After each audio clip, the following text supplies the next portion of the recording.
কতদিন রাগ হয়, অভিমান হয়, কিন্তু কথা হয় না আমাদের। যখন কথা হয় না, তখন ভরা বসন্তেও কেমন বিবর্ণ হয়ে যায়।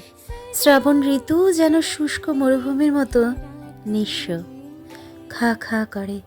আশেপাশের সব কিছু তখন ভীষণ অবাঞ্ছিত মনে হয়।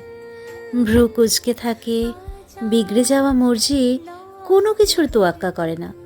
কে কি বলছে বা ভাবছে তার ধারও ধারে না মন।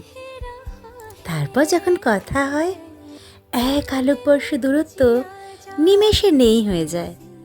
অভিমানের বরফ আস্তে আস্তে গলতে শুরু করে। বুকের ভেতর জমে থাকা কষ্টটা একটু একটু করে হাওয়ায় হারিয়ে যায়। তখন যেন বুকের ভেতর জল থই থই জলপ্রপাত বইতে থাকে। আষাঢ়ে গল্পে হৃদয় ময়ূরীর মতো নেচে ওঠে। সবকিছু ভীষণ ভালো লাগতে শুরু করে। আহ্লাদি মন কারণ বারণ বুঝতেই চায় না কিছু। সে তখন ভীষণ সুখী, ভীষণ খুশি। শুধু একটু কথা, একটু যত্ন, কত শত অসুখের অব্যর্থ ঔষধ হিসেবে ব্যবহার হয়, তা যদি সবাই বুঝতো। কলমে সোমা নায়েক।